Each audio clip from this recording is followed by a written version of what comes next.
Hello guys, good morning. कैसे हो आप सब? आपका एक बार फिर से स्वागत है आपके अपने चैनल आई विल पर, जिसमें कि हम कर रहे थे अपने जनवरी के करंट अफेयर्स का Q&A का सेक्शन, जिसमें कि हम पहले 50 क्वेश्चंस कंप्लीट कर चुके हैं। अब हम आ जाते हैं अपने सेकंड सेक्शन पे, जिसमें हम नेक्स्ट 50 क्वेश्चन कंप्लीट करने वाले हैं। और ये वो क्वेश्चन है जो हमें लग रहे हैं कि 2021 और 2022 के लिए बहुत ज़्यादा इंपॉर्टेंट है और मे भी आ सकते हैं। ठीक है, तो आ जाते हैं अपने क्वेश्चन नंबर 51 पे देरी ना करते हुए। तो हमारा क्वेश्चन नंबर 51 है, mangroves in India are found in which of the following states और रीजन। इंडिया में मैनग्रोव्स किस स्टेट और किस रीजन में पाए जाते हैं? First Dehradun, Andhra Pradesh, Andaman and Nicobar, Tamil Nadu, Gujarat. तो ये तो आप सबको पता होगा कि देहरादून में तो किसी ने भी नहीं सुने हैं कि मतलब जो वो है हमारे वो है। तो फॉरेस्ट सर्वे ऑफ इंडिया के according, forest survey of India Dehradun के अकॉर्डिंग क्या है, आंध्रा में भी है, अंडमान निकोबार में भी है, तमिलनाडु में भी है एंड गुजरात में भी है। इन सब स्टेट्स में क्या है, हमारे मैनग्रोव्स पाए जाते हैं। ठीक है, तो फर्स्ट में नहीं है और सब में है। तो 2, 3, 4, 5 हर एक स्टेट में जो हमारे मैनग्रोव्स हैं वो पाए जाते हैं। और एक और चीज़ फॉरेस्ट सर्वे ऑफ इंडिया के अकॉर्डिंग ये बताया फॉरेस्ट सर्वे ऑफ इंडिया ने कि ओवरऑल जो मैनग्रोव फॉरेस्ट है ना वो इंक्रीज़ कर रहे हैं पिछले 30 साल से। मतलब क्या है, ओवरऑल मैनग्रोव कवर इंक्रीज्ड। ठीक है, बाई कितना, बाई 221.6%। ठीक है, कितने साल में, 30 ईयर्स में। ये भी आ सकता है कि जो मैनग्रोव फॉरेस्ट है वो डिक्रीज़ कर रहे हैं, नहीं, ओवरऑल जो मैनग्रोव फॉरेस्ट है वो इंक्रीज़ कर रहे हैं। ठीक है, और सबसे ज़्यादा कहाँ पे है, वेस्ट बंगाल में है। कहाँ पे सबसे ज़्यादा, वेस्ट बंगाल में है। कल बताया, पीछे वाले ही लेक्चर में बताया था कि मैनग्रोव सबसे ज़्यादा कहाँ है और वेटलैंड सबसे ज़्यादा कहाँ है। ठीक है, और अगर मैं उसकी बात करूँ टोटल मैनग्रोव कवर की कि इंडिया का टोटल जोग्राफिकल एरिया के उसमें कितने परसेंटेज में है मैनग्रोव, तो 0.15% में है। 0.15% एरिया में है ये हमारे टोटल जोग्राफिकल एरिया को अगर हम देखें तो। मेनली सलाइन कोस्टल रीजन्स में ये ग्रो करते हैं मेनली। ठीक है, नहीं तो अंदर भी कर जाते हैं। और इसमें सबसे बड़ा मैनग्रोव फॉरेस्ट कौन सा है, सुंदरबन। सुंदरबन क्या है, सबसे बड़ा मैनग्रोव फॉरेस्ट है। तो सबको पता ही होगा, जहाँ पे ओनली मैनग्रोव फॉरेस्ट है, जहाँ पे क्या रहते हैं, बंगाल टाइगर्स रहते हैं। ठीक है, बस यही है, बहुत सारे। तो फर्स्ट स्टेटमेंट रॉन्ग, सेकंड आ गया, सेकंड हो गया इसका आंसर। आ जाते हैं क्वेश्चन नंबर 52 पे। 52 क्या बोलता है, consider the following statements about anti ballistic missile treaty. Anti ballistic missile treaty के बारे में बताना है। It is N arms control treaty between US and Soviet union. ये जो है एक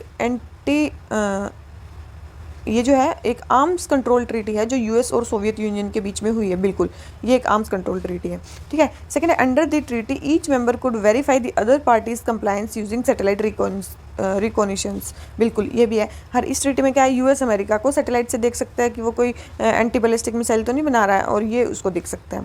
थर्ड है, the US withdrew from the treaty. Yes, और कब विदड्रू किया था, 2002 में। कब विड्रू किया था, 2002 में।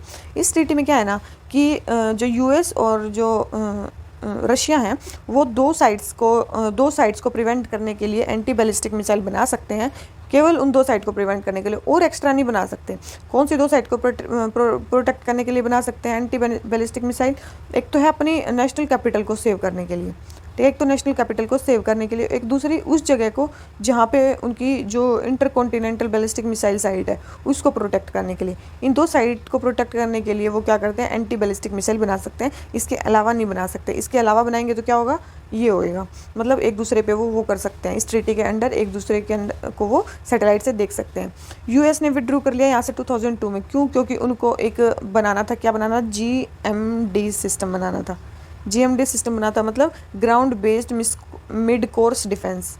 क्या है, ground based mid course defence. Ground based mid course defence system USA को बनाना था, इसीलिए उसने क्या किया, इससे वो कर लिया, इस ट्रीटी को तोड़ दिया। ठीक है, तो ये भी क्वेश्चन आ सकता है कि ground based mid course defence कौन सी कंट्री का सिस्टम है, यूएसए, रशिया, ऐसे आ सकता है। तो वो किसका है, यूएसए का है। ठीक है, और ये ट्रीटी कब हुई थी, एंटी बैलिस्टिक मिसाइल ट्रीटी कब हुई थी, 1972 में हुई थी। ठीक है, 1972 में हुई थी। अब एक और चीज़, चलो ये ठीक है, ये ट्रीटी होगी, यूएस ने भी ड्रॉ कर लिया, तीनों स्टेटमेंट सही हैं, आंसर इसका आ गया डी। ठीक है, क्या ऐसा ही बैलिस्टिक मिसाइल के रिस्पेक्ट में कोई और भी ट्रीटी हुई है, कुछ और हुआ है? यस, एक और चीज़ याद रखना, Hague code of conduct. Hague code of conduct, Hague code of conduct हुआ था। ठीक है, ये क्या है, इसको और क्या दूसरा नाम है इसका, इंटरनेशनल कोड ऑफ, इसका नाम है international code against ballistic missile proliferation. Ballistic missile proliferation, ठीक है। तो इसको ये भी बोलते हैं, बैलिस्टिक मिसाइल को प्रोलिफरेट नहीं करना है, ये उसका इंटरनेशनल कोड है। कहाँ है, क्या है, हेग कोड ऑफ कंडक्ट। कब हुआ था, 2002 में हुआ था, ठीक है। इसमें याद रखना, इसमें बैन नहीं करता ये, मतलब बैलिस्टिक मिसाइल को बनाने को बैन नहीं करता, ओनली लिमिट करता है इसके प्रोडक्शन को, only limits its production, export और टेस्टिंग, हर चीज़ को, प्रोडक्शन, टेस्टिंग, एक्सपोर्ट को ओनली क्या करता है, लिमिट करता है, ठीक है। और क्या है, क्या इंडिया इसका मेंबर है, हेग कोड ऑफ कंडक्ट का? यस, इंडिया इसका मेंबर है। कब बना इंडिया, 2016 में इंडिया इसका मेंबर बना हेग कोड ऑफ कंडक्ट का, ठीक है। और टोटल मेंबर इसके कितने मेंबर कंट्रीज, 143 मेंबर कंट्रीज कितने हैं, 143। तो ये भी एक और चीज़ होगी हमारी बैलिस्टिक मिसाइल के रिस्पेक्ट में। दो चीज़ें हो गई हैं, एक है हमारी एंटी बैलिस्टिक मिसाइल ट्रीटी जो यूएस और रशिया के बीच में हुई थी, 1972 में हुई थी, और एक दूसरे को सैटेलाइट से वो देख सकते थे। अभी यूएस ने उसको उससे विड्रॉ कर लिया, ठीक है, अभी ये नहीं है, पहले ही थी। तो इंटरनेशनल, ये तो दो कंट्रीज़ के बीच में हुई। क्या इंटरनेशनली भी कोई ट्रीटी है? यस, हेग है, ठीक है, हेग कोड ऑफ कंडक्ट। कब हुआ था, 2002 में हुआ था। ये क्या करेगा, बैन नहीं करेगा, क्या करेगा, ओनली लिमिट करेगा, किसको, प्रोडक्शन, टेस्टिंग एंड एक्सपोर्ट को, बैलिस्टिक मिसाइल के, ठीक है। मेंबर कितने, 143। और क्या इंडिया मेंबर है? यस, इंडिया मेंबर है। और कब बना था, 2016 में बना था। इसमें ऐसी बैलिस्टिक मिसाइल, मतलब उन्हें नहीं बनानी, ऐसे वेपन्स नहीं बनाने जो मास डिस्ट्रक्शन कर सकते हो, ठीक है। इसमें मेनली मास डिस्ट्रक्शन मेन चीज़ है, मास डिस्ट्रक्शन वाले आपको वहाँ पे वेपन्स नहीं बनाने हैं, ठीक है। तो क्वेश्चन नंबर हमारा 52 कंप्लीट हो जाता है। आ जाते हैं क्वेश्चन नंबर 53 पे। क्वेश्चन नंबर 53 हमें क्या बोल रहा है, क्वेश्चन नंबर 53 बोल रहा है कि with regard to ASEAN agreement on transboundary haze pollution consider the following statement. Haze pollution के बारे में हमें बताना है। सबसे पहला है हाँ, ट्रांस बाउंड्री हेज पोल्यूशन के बारे में बताना है। फर्स्ट है हेज पोल्यूशन क्या है, हेज पोल्यूशन क्या है, करेक्टली ये टर्म्स दे रखी हैं, उसमें उसका मीनिंग बताना है। सबसे पहले उसमें ASEAN agreement on transboundary haze pollution, ठीक है। इसमें हेज पोल्यूशन को क्या बोल रखा है, हेज पोल्यूशन को क्या बोल रखा है, स्मोक रिजल्टिंग फ्रॉम लैंड और forest fire which causes deleterious effect. बिल्कुल यही है, क्या है हेज पोल्यूशन, ये है कि स्मोक जो लैंड या फॉरेस्ट फायर से निकलता है, ठीक है। सेकंड है zero burning policy. Zero burning policy क्या है, ये क्या, ये the policy that prohibits all form of open burning. याद रखना, प्रोहिबिट, ये मतलब जीरो बर्निंग पॉलिसी में प्रोहिबिट करता है ओपन बर्निंग को, but not all form, all form की नहीं, कुछ अलाउ भी हो सकते हैं, कुछ फॉर्म की ओपन बर्निंग अलाउ भी हो सकती हैं, सारी फॉर्म को नहीं है, एक्सट्रीम स्टेटमेंट है। तो सेकंड स्टेटमेंट तो होगी हमारी रॉन्ग, फर्स्ट स्टेटमेंट हमारी क्या है, करेक्ट है। थर्ड स्टेटमेंट क्या, लैंड और forest resource, forest fire, land and forest fire.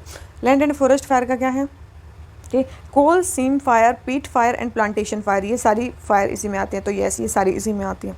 तो फर्स्ट एंड थर्ड सही है और जो सेकंड है वो रॉन्ग है। तो आपने ये भी देख लिया कि जो एशियान मतलब ट्रांस बाउंड्री हेज पोल्यूशन पे किसका एग्रीमेंट हुआ है, एशियान कंट्रीज़ का एग्रीमेंट हुआ है, ठीक है ना। ये भी इंपॉर्टेंट स्टेटमेंट है, ठीक है। बाई चांस आ जाएगी transboundary haze pollution agreement किस में हुआ है, एशियान, सार्क, बिम्स्टेक, ऐसा कुछ भी लिख सकते हैं, ठीक है। तो एशियान पे हुआ है ये, ठीक है। अभी आ जाते हैं क्वेश्चन नंबर 54 पे। क्वेश्चन नंबर 54 हमें क्या बोल रहा है, consider the following statements about Bonn agreement. Bonn agreement के बारे में हमें बताना है। First, Bonn agreement deals with the pollution of North Sea by oil and other harmful substances. India is a member country. देखो, बोन एग्रीमेंट जो है ना वो यस डील करता है किसके साथ, पोल्यूशन के साथ जो नॉर्थ सी में होता है हमारा, या तो ऑयल के द्वारा या फिर अदर हार्मफुल सब्सटेंसेस के द्वारा। ये स्टेटमेंट सही है, बोन एग्रीमेंट उसके लिए है। क्या इंडिया मेंबर है? नहीं, इसका इंडिया मेंबर नहीं है, ठीक है। तो इसका आंसर क्या आ गया, ए, ठीक है। इसका आंसर क्या आ गया हमारा, ए। अभी देखो, जो बोन एग्रीमेंट हुआ है ना, वो जो बोन एग्रीमेंट है ये तो बता दिया कि जितने भी हार्मफुल सब्सटेंस या ऑयल से नॉर्थ सी को प्रिवेंट करने के लिए है, ठीक है।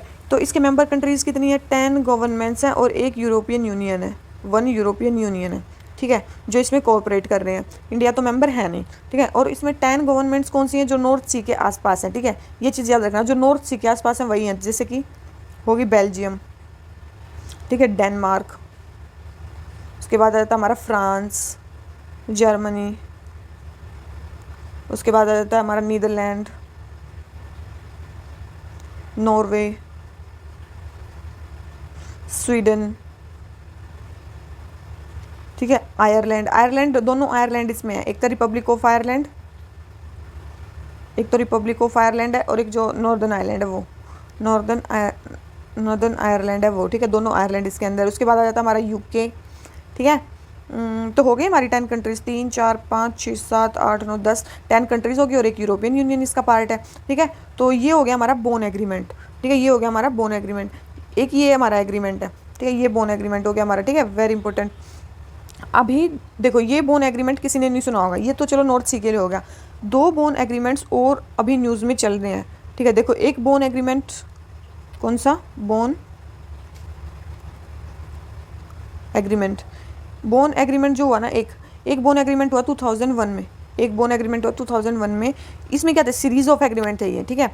इसमें मेन क्या था, इसमें अफगानिस्तान को क्रिएट करने के लिए था, to recreate Afghanistan, to recreate Afghanistan, ठीक है। अफगानिस्तान को रिक्रिएट करने के लिए था, कब, जब इसी के बाद मतलब इसी एग्रीमेंट के बाद यूएस ने क्या किया, अफगानिस्तान के अंदर एंटर किया था, अफगानिस्तान के अंदर एंटर किया था 2001 में, ठीक है। क्यों किया था, क्योंकि 11 सितंबर 2001 को टेररिस्ट अटैक हुआ था वहाँ पे, ठीक है, टेररिस्ट अटैक हुआ था वहाँ पे। तो इसके रिस्पॉन्स में उसने क्या किया, अफगानिस्तान में एंटर किया था, वहाँ पे अफगानिस्तान को रिक्रिएट करने के लिए और टेररिस्ट जो ऑर्गेनाइजेशन है उनको ख़त्म करने के लिए। तो ये भी क्या है, एक बोन एग्रीमेंट ही है, ठीक है, 2001 में हुआ। एक आपने बहुत ही इंपॉर्टेंट सुना होगा, बोन कन्वेंशन, क्या सुना होगा, बोन कन्वेंशन, ठीक है, एक आपने सुना होगा बोन कन्वेंशन। जो ये बोन कन्वेंशन है इसको और क्या कहते हैं, इस बोन कन्वेंशन को और कहते हैं conservation of migratory species, CMS, convention on conservation of migratory species, ठीक है, इसको ये भी बोलते हैं। तो माइग्रेटरी स्पीसीज चाहे वो एनिमल्स की हो चाहे प्लांट्स की हो, उनका क्या है, कंजर्वेशन के लिए एक इंटरनेशनल ट्रीटी है, बोन कन्वेंशन, ठीक है। और इसके मेंबर्स कितने हैं, इसके मेंबर कंट्रीज़ कितने हैं बोन कन्वेंशन के, इसके मेंबर्स कितने हैं, 129 हैं इसके, 2019 के हिसाब से 129 मेंबर्स थे, प्लस यूरोपियन यूनियन भी इसका पार्ट है। लास्ट, अभी सबसे लास्ट में अगर बात करूँ, मालदीव्स इसमें एंटर हुआ है, सबसे मतलब लेटेस्ट मेंबर जो है मालदीव्स इसमें एंटर हुआ है। उसके बाद क्या है कि ये कहाँ अडप्ट किया गया था, बोन, जो ये सिटी है जर्मनी में, वहाँ पे ये अडप्ट किया गया था बोन में, ठीक है। अब कौन से ईयर में किया गया था, 1979 में किया गया था, मतलब साइन के लिए रखा गया था, और 1983 में ये फोर्स में आ गया था, ठीक है। ये दोनों ईयर अलग अलग है, 1979 में साइन के लिए रखा गया, 1983 में ये फोर्स में आ गया, ठीक है। और ये बोन कन्वेंशन किसके अंडर है, ये अंडर है UNDP के, किसके अंडर है, UNEP के, sorry, United Nation environment programme के अंडर है। और यूनाइटेड नेशन इन्वायरमेंट प्रोग्राम, जो कि मैंने लास्ट लेक्चर में बताया था कि ये किसके अंडर बना है, UNEP, ये किसके अंडर बना है, स्टॉकहोम कन्वेंशन के अंदर, ये किसके अंडर बना है, स्टॉकहोम कन्वेंशन के अंदर। पिछला लेक्चर जाके देखना, ठीक है, याद आ जाएगा आपको। यूनाइटेड नेशन इसके अंडर बना है, और ये बोन कन्वेंशन किसके अंडर हुआ है, UNEP के अंडर हुआ है, ठीक है। अब क्या है कि इसमें ज़्यादातर कंट्रीज़ कहाँ से, मेनली इसमें ज़्यादातर कंट्रीज़ हैं अफ्रीका से, उसके बाद है हमारे यूरोप से, ठीक है, सबसे ज़्यादा कंट्रीज़ हैं अफ्रीका से। उसके बाद मैं बात करूँ कि इसमें डिसीजन मेकिंग बॉडी कौन सी है, इसकी जो डिसीजन मेकिंग बॉडी वो कौन है, डिसीजन मेकिंग बॉडी, इसकी डिसीजन मेकिंग बॉडी कौन सी है, इसकी डिसीजन मेकिंग बॉडी है COP, कॉन्फ्रेंस ऑफ पार्टीज़ होती हैं इसमें, क्या होती हैं, कॉन्फ्रेंस ऑफ पार्टीज़ होती हैं इसमें, ठीक है। इसी के अंडर एक एग्रीमेंट आता है एस्कोबेंस, एस्कोबेंस आता है इसके अंडर। ये कौन, इसको, इसकी फुल फॉर्म क्या है, agreement on conservation of small cetacean of ballistic, of Baltic, North Atlantic and Irish and North Sea, ये है agreement on conservation of small cetacean species of Baltic, North Atlantic, Irish and North Sea. ये तो आपको समझ में आ गया होगा कि कहाँ कहाँ की हमें जो सिटेशियन स्पीसीज हैं उनको बचाना है, ठीक है। याद रखना ये जो ये बोन कन्वेंशन के अंडर ही है, किसके अंडर है ये, अभी इसीलिए इसके अंडर लिखवा है, ये बोन कन्वेंशन के अंडर ही बना था, बोन कन्वेंशन के ये अंडर ही बना था। और कब बना था, 2004 में ये फोर्स में आ गया था, 2004 में ये फोर्स में आ गया था। क्या इंडिया इसका पार्टी है, याद रखना ये बाल्टिक, नॉर्थ अटलांटिक, इरिस और नॉर्थ सी के लिए ही है, तो इंडिया उसकी पार्टी नहीं है, ठीक है, इंडिया इसकी पार्टी नहीं है, ठीक है। तो कंजर्वेशन ऑफ माइग्रेटरी स्पीसीज, क्या फिर ये जो इंडिया है क्या वो बोन कन्वेंशन में पार्टी है, यस, इंडिया जो है वो पार्टी है किसकी, बोन कन्वेंशन की, बोन कन्वेंशन की तो पार्टी है। कब बनी थी, सिंस 1983 में बन गई थी, कब बनी थी, 1983 में, और ये फोर्स में भी कब आया था, 1983 में, जब ये बना बोन कन्वेंशन तभी इंडिया ने इसमें साइन कर लिया था, इसका मतलब, ठीक है। तो इंडिया में कब से लागू है ये, 1983 से लागू है, और अभी से लेके मतलब अभी से लेके 2023 तक जो इंडिया है वो कोप का प्रेसिडेंट भी रहने वाला है, ठीक है। अगले मतलब साल तक क्या है, प्रेसिडेंट भी अभी इंडिया प्रेसिडेंट है टिल 2023 किसका, कोप का, जो हाईएस्ट डिसीजन मेकिंग बॉडी है किसकी, बोन कन्वेंशन की, ठीक है। उसका अभी प्रेसिडेंट भी बना हुआ है इंडिया। उसके बाद अगर आपकी बात करूँ 2020 में इंडिया ने होस्ट किया था ये CMS कंजर्वेशन ऑफ माइग्रेटरी, मतलब ये इसका COP13, इसकी COP13 की जो मीटिंग थी 2020 में इंडिया ने होस्ट की थी, ठीक है। और जो इसका मैस्कट था वो था ग्रेट इंडियन बस्टर्ड, क्या था, ग्रेट इंडियन बस्टर्ड उसका मैस्कट था, ठीक है। और जब ये COP13 हुई, जब ये इंडिया में COP13 हुई तो देखो बोन कन्वेंशन के अंडर ना 2 अपेंडिक्स हैं, इस मतलब स्पीसीज़ को प्रिवेंट करने के लिए 2 अपेंडिक्स है। अपेंडिक्स 1 में क्या है, जो इंडेंजर्ड स्पीसीज़ होती हैं, जो हाइयर रिस्क पे होती हैं, इंडेंजर्ड स्पीसीज़ जो सबसे हाईएस्ट रिस्क पे होती हैं वो आती हैं अपेंडिक्स 1 में।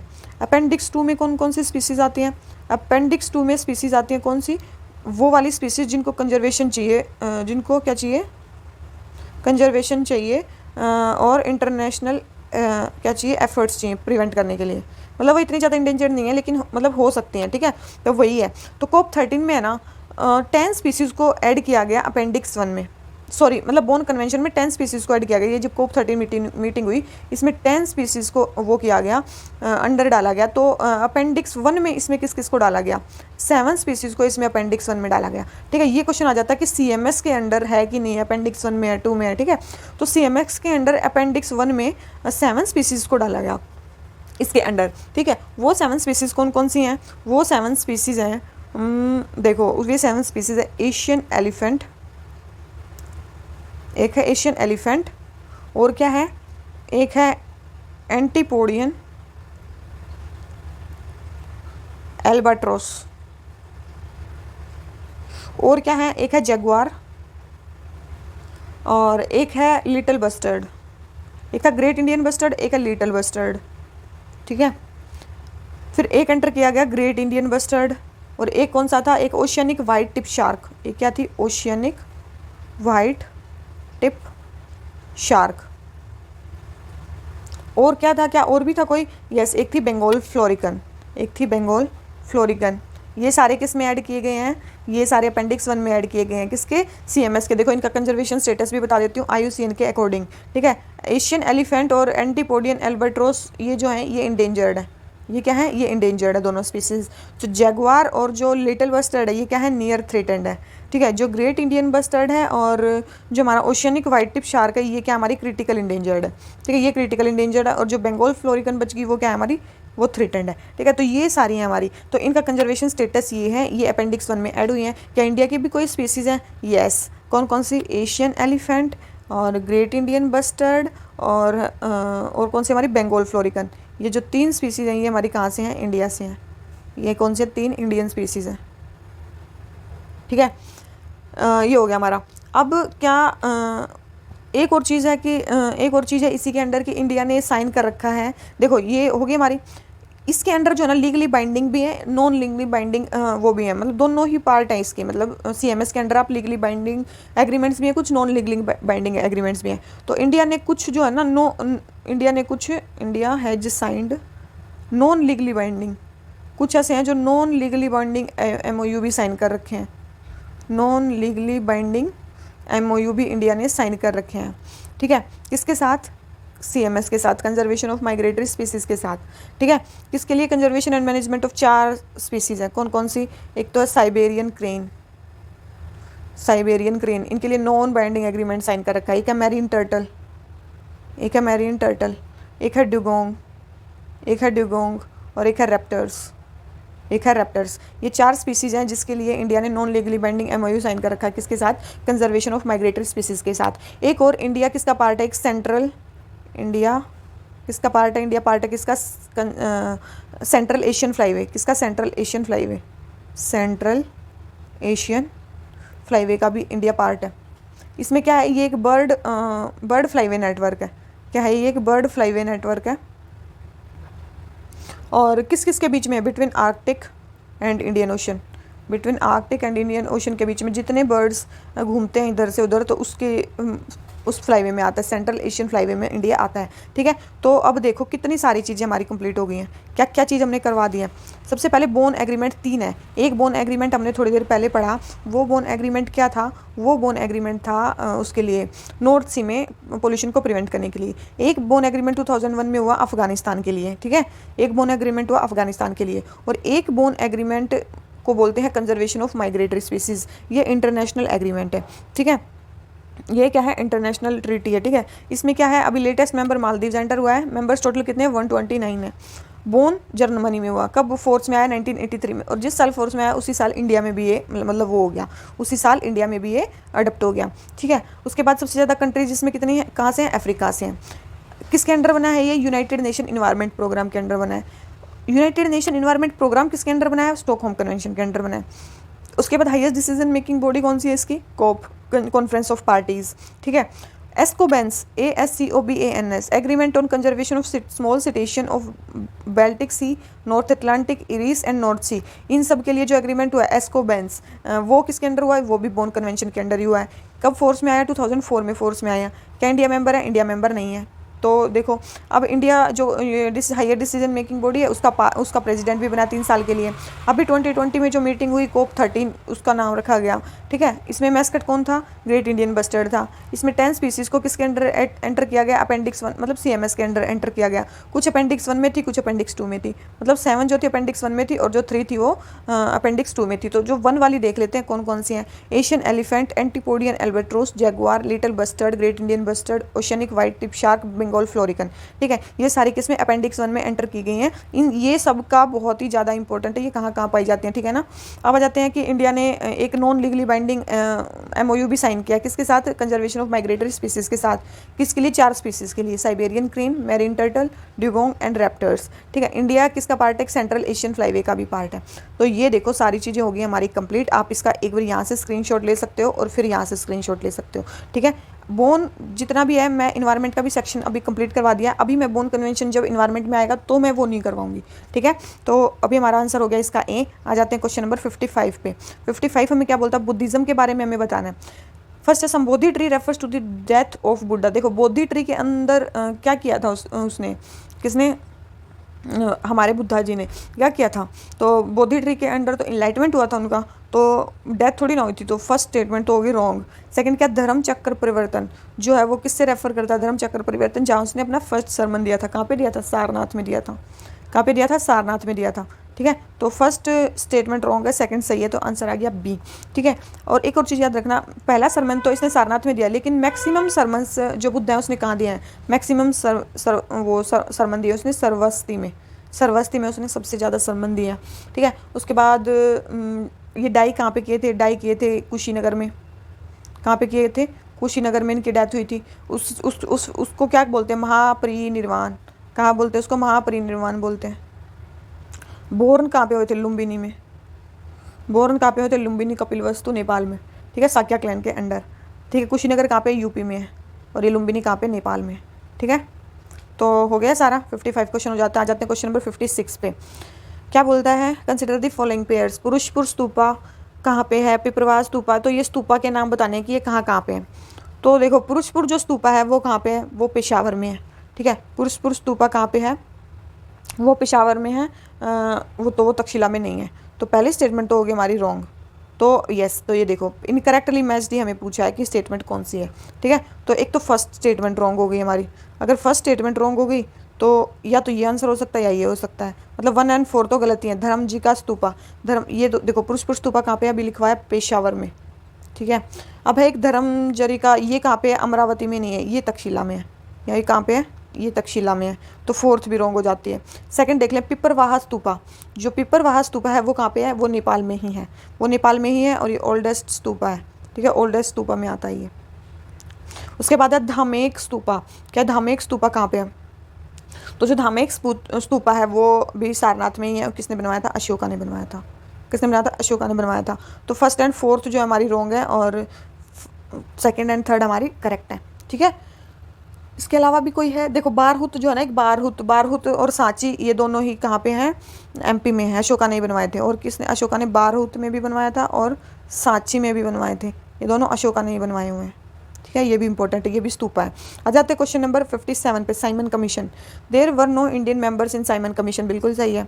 सेकंड है it aim to do an appraisal of working of Indian constitution established by government of India act 1909। देखो ये गवर्नमेंट ऑफ इंडिया एक्ट 1909 की वर्किंग को देखने के लिए नहीं, 1919 की वर्किंग को देखने के लिए आया था। ठीक है, तो सेकंड रॉन्ग होगी, फर्स्ट करेक्ट हो गया, तो जो इसका आंसर हो गया वो ये हो गया। आपको पता होगा एंटी साइमन कमीशन के नारे भी लगे थे इंडिया में, गो साइमन बैक, और उस टाइप पे लाठी चार्ज हुआ, लाला लाजपत राय जी की डेथ हुई। ठीक है, ये सारे उस टाइम पे हुए। और साइमन कमीशन के टाइम पे जो हमारे वॉइस रॉय थे वो थे लॉर्ड इरविन। कौन थे वॉइस रॉय? हमारे लॉर्ड इरविन थे। ठीक है, याद रखना। क्वेश्चन नंबर 58 पे आ जाते हैं। 58 क्या बोलता है? थर्ड राउंड टेबल कॉन्फ्रेंस के बारे में बताना। Third round table conference, first Congress refuse to attend this conference. जो कांग्रेस है वो उसने रिफ्यूज कर दिया अटेंड करने से, बिल्कुल। सेकंड है the white paper which form the basis of government of India 1935 was an outcome of this conference. Yes, ये भी स्टेटमेंट सही है। जो 1935 का एक्ट आया वो इसी के अकॉर्डिंग आया। थर्ड है रहमत Ali propose the name of Pakistan during this conference. ये स्टेटमेंट भी बिल्कुल करेक्ट है कि रहमत अली जो हैं उन्होंने सबसे पहले पाकिस्तान का नाम वो किया था, प्रपोज किया था इस कॉन्फ्रेंस में। ठीक है, तो यस ये तीनों स्टेटमेंट करेक्ट है। तो जो इसका आंसर आ जाता है वो जाता है डी। कब हुई थी थर्ड राउंड टेबल कॉन्फ्रेंस? 1932 में। क्वेश्चन नंबर 59 क्या बोलता है? जैनिज्म के बारे में हमें बताना है। Rishabh Dev is considered to be the first Tirthankara of ये जैनिज्म। यस, ऋषभ देव को क्या माना जाता है? फर्स्ट तीर्थंकर माना जाता है। सेकंड है Mahavir gave his sermon at Pawapuri.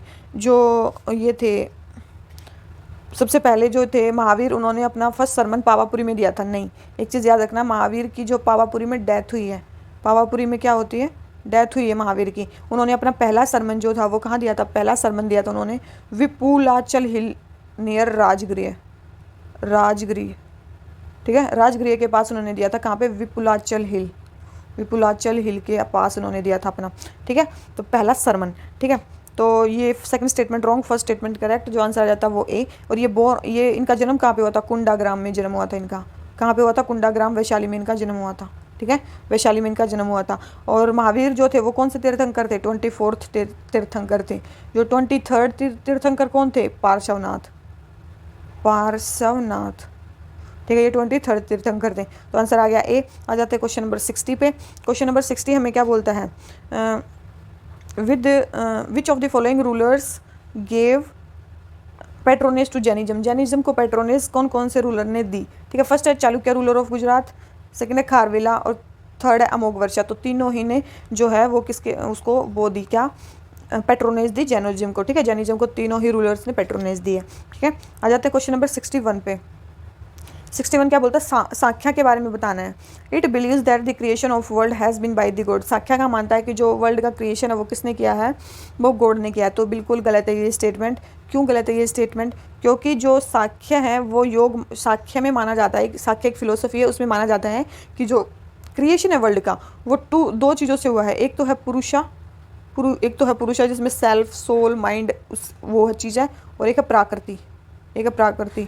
प्रकृति मतलब मैटर, एनर्जी, जो भी हमारे इन्वायरमेंट में वो चीज़ें। ठीक है, जो प्रकृति है वो चेंज हो सकती है, और जो प्रकृति जो है वो चेंज हो सकती है, लेकिन जो पुरुष है उसमें चेंज नहीं आ सकता। उसमें चेंज नहीं आ सकता। प्रकृति जो है चेंज हो सकती है, प्रकृति चेंज हो सकती है, लेकिन पुरुषा में चेंज नहीं आ सकता। तो ये आते हैं सांख्य योग के अंदर। ये आपको पता चल गया। सांख्य योग को वो प्रपोज किसने किया था? कपिला ने। किसने किया था? कपिला ने। कपिला एक ऋषि थे, उन्होंने इसको वो किया था, प्रपोज किया था। ओल्डेस्ट भी माना जाता है इसको, ओल्डेस्ट वो भी माना जाता है। ठीक है, तो क्या हो गया? First statement wrong. सेकंड क्या है? कपिला इसका देखो ये सेकंड स्टेटमेंट ये दे रखा है, कपिला ने इसको फाउंड किया था। तो सेकंड स्टेटमेंट करेक्ट है, फर्स्ट स्टेटमेंट रॉन्ग है। तो जो आंसर आ गया इसका बी आ गया। ठीक है, आंसर आ गया इसका बी आ गया। अब देखो कुछ मैं जितने भी स्कूल ऑफ फिलोसफी हैं वो सारे करवा रही हूँ। सांख्य योग हमने अभी कंप्लीट कर लिया, इसके बारे में मैं अभी नहीं करवाऊंगी। ठीक है, और कौन कौन से स्कूल हैं और आपने पढ़े होंगे? वैशेषिका। ठीक है, एक पढ़ा होगा आपने वैशेषिका, एक पढ़ा होगा आपने वेदांता। वेदांता को इसको उत्तर मीमांसा भी बोलते हैं, उत्तरा मीमांसा भी बोलते हैं इसको, वेदांता को। उसके अलावा कौन सा है? उसके अलावा पूर्व मीमांसा है, उसके अलावा पूर्व मीमांसा है। उसके बाद योगा भी आता है, एक फिलोसफी हमारी योगा भी है, और एक न्याय फिलोसफी है। एक कौन सी फिलोसफी है? एक न्याय फिलोसफी है। ठीक है, तो ये हमारी 5 छठी हमने कर ली सांख्य। वैशेषिका किसने दी है? कन्नड़ा ऋषि ने दी है। किसने दी है? कन्नड़ा। अच्छे से लिख देते हैं इसको, किसने दी है इसको? ये कन्नड़ा ऋषि ने दी है। जो वेदांता है वो किसने दी है? व्यास ने दी है। वेदांता किसने दी है? व्यास ने दी है। पूर्व मीमांसा किसने दी है? जैमिनी ने दी है। योगा फिलोसफी किसने दी है? पतंजलि ने। किसने दी है? पतंजलि ने दी है। और उसके बाद जो न्याय फिलोसफी है वो किसने दी है? गौतम मुनि ने दी है। न्याय फिलोसफी किसने दी है? गौतम मुनि ने दी है। ये हो गया हमारे किसने ये दी है। अब देखो इनमें माना क्या जाता है। सबसे पहले देखो न्याय को ही देखो। न्याय में क्या है? न्याय मतलब जस्टिस। जस्टिस आप कब दे सकते हो? जब आपकी थिंकिंग क्या हो? रेशनल थिंकिंग हो। ऐसा सोच के आप मतलब ऐसा कर सकते हो। ये इसमें क्या है? न्याय में आप रीज़न और एक्सपीरियंस के हिसाब से चलते हो। ठीक है, मतलब साइंटिफिक अप्रोच इसमें मानी जाती है। इसमें साइंटिफिक अप्रोच मानी जाती है। ठीक है, साइंटिफिक अप्रोच, रीज़न एक्सपीरियंस, उसके बेस पे है ये। ठीक है, और mainly logical reasoning, logical thinking, उसके बेस पे है ये क्या? हमारा न्याय। ठीक है, ये आपको पता चल गया ये किसके अकॉर्डिंग है। अब आ गया हमारा योगा। योगा किसके ऊपर बेस है? ये मतलब देखो योगा जो है वो किसको मानता है? गॉड को क्या मानता है? यस, योगा गॉड को मानता है। लेकिन वो क्या कहता है कि मतलब कि जो गॉड है वही टीचर है और वही गाइड है हमारा। वही टीचर है, वही गाइड है, और इसमें प्राणायाम वगैरह, आसना वगैरह, उससे अपने माइंड को कंट्रोल करने की वो दी जाती है। उसके बाद आता है हमारा पूर्व मीमांसा। पूर्व मीमांसा किसने दिया था? जैमिनी ने दिया था। इसने क्या बताया था? मेन इसकी चीज़ क्या थी? इन्होंने बोला था कि वेद जो है वो एटर्नल है। मतलब वेद है, उसमें सारी नॉलेज भरी पड़ी है। वेदों में। ठीक है, वेदों में सारी नॉलेज भरी पड़ी है। ठीक है, और वेद किस पे बेस है? धर्म पे बेस है। किस पे बेस है? धर्म पे बेस है। अगर आप धर्म करोगे तो आप मेरिट में आओगे, और अगर आप मेरिट में आओगे तो आप मृत्यु के बाद हेवन में जाओगे। ये कुछ फिलोसफी है वेदास की, सॉरी पूर्व मीमांसा की। ठीक है, पूर्व मीमांसा में क्या माना जाता है कि वो वेदों को इटर्नल मानते हैं, और वेदों में ये सारी चीज़ें बोली गई हैं। अब आ जाता है हमारा वेदांता। वेदांत किसने दिया है? व्यास ने दिया है। वेदांता में क्या माना जाता है? ये मेनली उपनिषद पे बेस है। किस पे बेस है? उपनिषद पे ज़्यादा ध्यान देते हैं। जैसे वेदास पे देते हैं, तो जो ये वेदांता है ये किस पे? उपनिषद पे ज़्यादा ध्यान देता है। ठीक है, ब्राह्मणास पे इतना नहीं देता। और जो वैशेषिका है ये क्या बोलता है? वैशेषिका ये कन्नड़ ने दिया था। कन्नड़ ने दिया था, और इन्होंने बोला कि जो हमारा यूनिवर्स है ना, वो छोटे छोटे एटम्स से बना हुआ है, फाइनाइट नंबर के एटम से बना हुआ है। ठीक है, और इसने सबसे ज़्यादा जो माना वो बनाया ब्राह्मण को सबसे ज़्यादा माना। ब्राह्मण को सबसे ज़्यादा माना उसने बनाना कि जो ब्राह्मण है वो एक फंडामेंटल फोर्स है जो कॉन्शियसनेस लाता है इन एटम्स में। मतलब पूरा यूनिवर्स किससे बना होता है? एटम से बना होता है, और उन एटम्स में कॉन्शियसनेस कौन लाता है? ब्राह्मण लाता है। ठीक है, और इसमें इसी में ये भी बताया गया था कि जो पूरा यूनिवर्स है वो 5 एलिमेंट से बना हुआ है। जैसे कि वो होता है ना, मतलब स्काई, अर्थ, सोइल, वाटर, एयर, तो इन सब से मिलकर जो होता है वो हमारा जो पूरा यूनिवर्स बना होता है। तो ये हो गया हमारे 5 स्कूल। साख्या मैंने अभी बता दिया थोड़ी देर पहले क्वेश्चन में। तो पांचों आपको समझ में आ गए कि कौन से में क्या बोल रहा है और कौन सा किसने दिया है। ठीक है, योग दिया है पतंजलि ने, न्याय दिया है गौतम मुनि ने। ठीक है, पूर्व मीमांसा किसने दिया है? जैमिनी ने। और वेदांता किसने दिया है? व्यास ने। और वैशेषिका किसने दिया है? कन्नड़ा ने। ठीक है, तो ये हो गया हमारा कंप्लीट। आ जाते हैं हम अपने क्वेश्चन पे। आ गया सेकेंड ही क्वेश्चन आ गया। देखो अभी क्या बताया था? फर्स्ट न्याय। न्याय के बारे में क्या बताया था? लॉजिक के सिस्टम पे बेस है। ठीक है, न्याय क्या है? लॉजिक के सिस्टम पे बेस है। सेकंड क्या है हमारा? वैशेषिका। ठीक है, सेकंड क्या है हमारा? वैशेषिका। वैशेषिका क्या है हमारा? Atomic theory. अभी बताया सबसे पहले वाली एटॉमिक थ्योरी पे बेस है। थर्ड है मीमांसा। मीमांसा did not believe in Vedas. अभी बताया वेदास पे बिलीव करते हैं। वेद, उपनिषद, उत्तर मीमांसा और पूर्व मीमांसा। ठीक है, तो थर्ड स्टेटमेंट होगी रॉन्ग और फर्स्ट एंड सेकंड स्टेटमेंट है करेक्ट। तो जो आंसर हो गया वो हो गया बी। देखो कुछ और चीज़ें हैं उसके बारे में जो मैंने अभी जितने सारे स्कूल करवाए ये है स्कूल ऑफ फिलोसफी। ये जितने सारे स्कूल है ये जो सारे स्कूल अभी करवाए ये कौन से स्कूल थे? ये ऑर्थोडॉक्स स्कूल ऑफ फिलोसफी थे। ऑर्थोडॉक्स स्कूल ऑफ फिलोसफी थे। कुछ है unorthodox school of philosophy. Unorthodox मतलब मॉडर्न स्कूल ऑफ फिलोसफी भी आते हैं कुछ। कौन से हैं उसमें आता है सबसे इंपॉर्टेंट है एक तो बुद्धिज़्म उसमें आता है। एक तो बुद्धिज़्म उसमें आता है, एक जैनिज़्म उसमें आता है। किसमें आता है? एक जैनिज़्म उसमें आता है, और एक आता है उसमें चरवाक की फिलोसफी। चरवाक की फिलोसफी उसमें आती है। चरवाक की फिलोसफी, चरवाक को बृहस्पति भी बोलते हैं, और इसकी फिलोसफी को बोलते हैं लोकायाता फिलोसफी। क्या बोलते हैं इसको? लोकायाता फिलोसफी भी बोलते हैं। ठीक है, चरवाक की ये मेनली क्या बोलते थे? ये बहुत ज़्यादा मटीरियलिस्टिक थे, स्केप्टिकल थे, और मतलब एथिस्ट स्कूल ऑफ उससे बिलोंग करते थे। एथिस्टिक स्कूल ऑफ उससे बिलोंग करते थे थॉट से। इनके अकॉर्डिंग क्या था? कोई दूसरा संसार नहीं है, डेथ ही ह्यूमन का एंड से। डेथ आ गई मतलब ह्यूमन खत्म हो गए, और जो प्लेजर है वही अल्टीमेट ऑब्जेक्ट है लाइफ का। मतलब मजे लो। इसने बोला था कि प्लेजर ही मेन चीज़ है, मजे लेना मेन चीज़ है, मजे लो जिंदगी में। ठीक है, इसने बोला था चरवाक ने। ठीक है, उसके बाद बुद्धिज़्म की तो आपको पता है सिद्धार्थ मतलब जो गौतम थे उन्होंने दिया था। और इसमें तो मतलब थीस्ट और नॉन थीस्ट के बारे में कुछ बोला ही नहीं। ठीक है, एग्जिस्टेंस और नॉन एग्जिस्टेंस ऑफ गॉड के बारे में बुद्धिज़्म ने तो कुछ बोला ही नहीं। जैनिज़्म जो था, जैनिज़्म की अगर फिलोसफी की बात करें तो अनेकांतवाद पे है। अनेकांतवाद पे है ये बेस्ड। अनेकांतवाद पे किसकी फिलोसफी बेस है? हमारी जैनिज्म की फिलोसफी बेस है। मतलब जो रियलिटी है वो अलग अलग पॉइंट से हमें परसीव होती है, किसी सिंगल पॉइंट से हम एक बात का पता नहीं कर सकते। तो यही है अनेकवाद की फिलोसफी। मतलब जो हमें सच पता चलेगा वो अलग अलग जगह से पता चलेगा, किसी एक जगह से हमें पूरी सच्चाई नहीं पता चलती है। ठीक है। और इन्होंने मतलब जैनिज्म में केवल और केवल जो केवलिन्स है, केवल और केवल जो केवलिन्स है उन्हीं को माना कि इनके पास इनफाइनाइट नॉलेज है और किसी के पास इनफाइनाइट नॉलेज नहीं है। ठीक है, यही बात। और जिनके पास भी नॉलेज है वो थोड़ी बहुत नॉलेज है, केवल केवलेंस जो है उन्हीं के पास पूरी नॉलेज है। ये सारे किससे? अनऑर्थोडॉक्स स्कूल से वो है, बिलोंग करते हैं। ये सारे के सारे अनऑर्थोडॉक्स स्कूल से बिलोंग करते हैं। तो देखो इसका भी आंसर हो गया हमारा 62 का आंसर। आ जाते हैं क्वेश्चन नंबर 63 पे। क्वेश्चन नंबर 63 हमें क्या बोलता है? क्वेश्चन नंबर 63 हमें बोल रहा है कि नगाड़ा टेम्पल्स है और टैपरिंग शिखर। जो नगाड़ा टेम्पल होते हैं उसमें जो शिखर होते हैं वो क्या होते हैं? वो होते हैं वो टैपरिंग होते हैं। ठीक है, टैपरिंग होते हैं। तो यस, नगाड़ा जो टेम्पल्स होते हैं उसमें जो शिखर होते हैं वो क्या होते हैं? टैपरिंग होते हैं। सेकंड है द्रविड़ा टेम्पल ऑक्टागोनल और पिरामिडल शिखर होते हैं। यस। वैशारा टेम्पल में स्टार शेप्ड विमान होता है। ये भी सही है। तो तीनों ही स्टेटमेंट सही होते हैं। ठीक है, तो नगाड़ा, द्रविड़ा और विशारा तीनों के बारे में जो डिफरेंस करवाएंगे वो कहाँ करवाएंगे? आर्ट एंड कल्चर में। आ जाते हैं क्वेश्चन नंबर 64 पे। तेली का मंदिर, महाबलीपुरम और लाड खान टेम्पल कहाँ कहाँ है ये देख लो। फर्स्ट है तेली का मंदिर। तेली का मंदिर कहाँ पे है? तेली का मंदिर इसने बोल रखा है मध्य प्रदेश में है और नगाड़ा स्टाइल में बना हुआ है। तो याद रखना ये नगाड़ा स्टाइल में नहीं बना हुआ, ये किस स्टाइल में बना हुआ है? ये द्रविड़ा स्टाइल में बना हुआ है। द्रविड़ा स्टाइल में बना हुआ है, लेकिन हाँ एमपी में तो है, लेकिन ये किस में? द्रविड़ा स्टाइल में बना हुआ है। तो फर्स्ट स्टेटमेंट होगी रॉन्ग और फर्स्ट स्टेटमेंट होते ही हमारा आंसर आ जाता है डायरेक्ट आंसर बी। इसका मतलब सेकंड भी सही है, थर्ड भी सही है। देख लेते हैं। Mahabalipuram has a panel showing Varaha avatar surrounded by Surya Brahma and Prithvi. और थर्ड लाड़ खान टेम्पल जो है अहियोल में है। अब आपने महाबलीपुरम के बारे में सुना होगा। महाबलीपुरम कहाँ पे है? तमिलनाडु में है। महाबलीपुरम में कौन रूल करते थे? पल्लवाज रूल करते थे।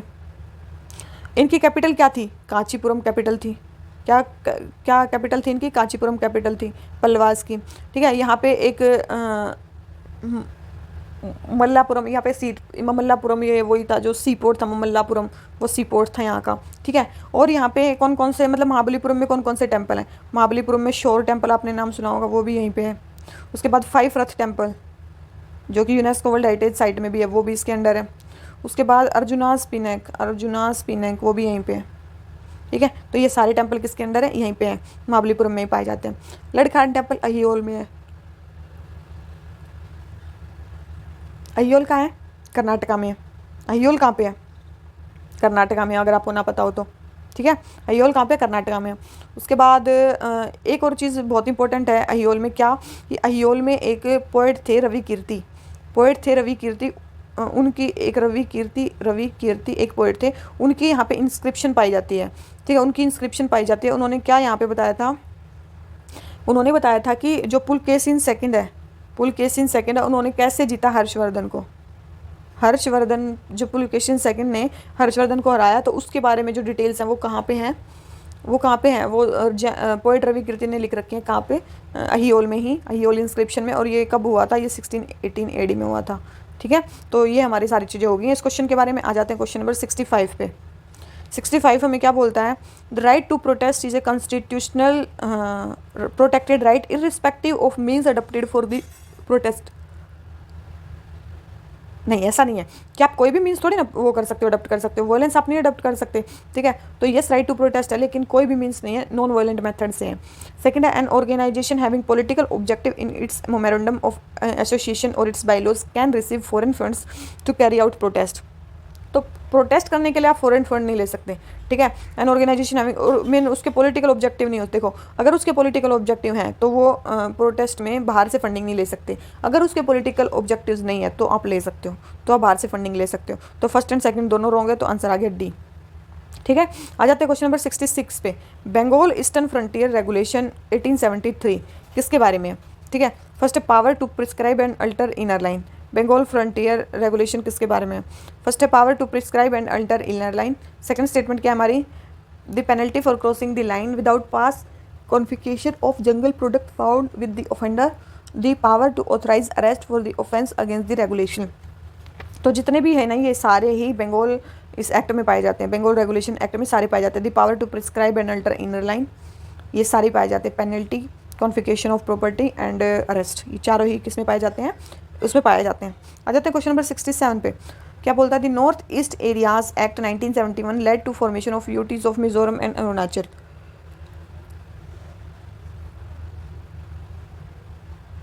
तो यस, नॉर्थ ईस्ट जो एरियाज हैं उसका जो रीऑर्गेनाइजेशन एक्ट 1971 का वो मिजोरम और अरुणाचल उसी के हिसाब से बने हैं। 1986 का जो 53rd कॉन्स्टिट्यूशनल अमेंडमेंट एक्ट हुआ था उसके अकॉर्डिंग क्या बना है, मिजोरम बना है, ये भी स्टेटमेंट सही है। थर्ड है, कॉन्स्टिट्यूशन प्रोवाइड करता है स्पेशल प्रोविजन मिजोरम के लिए, ये भी स्टेटमेंट सही है। किसमें है मिजोरम के लिए स्पेशल स्टेटस, 371G में।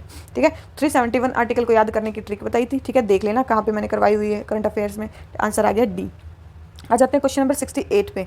68 हमें क्या बोलता है, 16(4) जो हमारा आर्टिकल है, neither confers a right on anyone to claim nor imposes a constitutional duty on government to make any reservation for anyone in public service.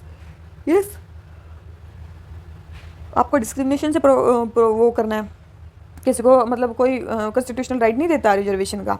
ठीक है, 16(4) और क्या है, is merely an enabling provision confirming discretionary power on state to reserve post in favour of backward classes of citizens which is in opinion are not adequately represented in the state service. बिल्कुल, ये statement भी सही है।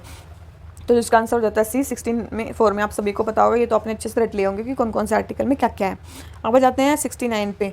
हमें बताना vertical और horizontal reservation के बारे में कौन सी स्टेटमेंट सही है। ठीक है, first, reservation in favour of SC ST OBC are example of horizontal reservation. ठीक है, ये जो ये हैं पार्ट है हमारे, देखो याद रखना, SC ST OBC का जो रिजर्वेशन है वो वर्टिकल रिजर्वेशन के अंदर आता है, वर्टिकल रिजर्वेशन के अंदर, हॉरिजॉन्टल के अंदर नहीं आता है। तो फर्स्ट स्टेटमेंट तो होगी रॉन्ग। सेकंड देख लेते हैं, reservation in favour of physically handicap can be referred as vertical reservation. नहीं, ये किसके अंदर आता है, फिजिकल हैंडीकैप के अंदर, हॉरिजॉन्टल के अंदर आता है, हॉरिजॉन्टल। याद रखना, H से हैंडीकैप, H से हॉरिजॉन्टल। ठीक है, तो ये हॉरिजॉन्टल के अंदर आता है, तो सेकंड भी रॉन्ग है, तो सेकंड भी रॉन्ग है। थर्ड देख लेते हैं, percentage of reservation for SC ST OBC remain the same when provisions are made for horizontal reservation. बिल्कुल, ये स्टेटमेंट सही है। अगर हॉरिजॉन्टल रिजर्वेशन करते हैं तो क्या है, SC ST OBC का जो परसेंटेज है रिजर्वेशन का वो सेम रहेगा। आ जाते हैं क्वेश्चन नंबर 70 पे। Delhi police special police establishment act के बारे में बताना है। The CBI and Lokpal drive their jurisdiction authority from DSPE। बिल्कुल गलत, CBI इससे निकालता है, Delhi special police establishment act. Lokpal का तो एक्ट बना था, लोकपाल एक्ट 2013, उसकी पावर वहाँ से आती है, तो फर्स्ट स्टेटमेंट होगी रॉन्ग।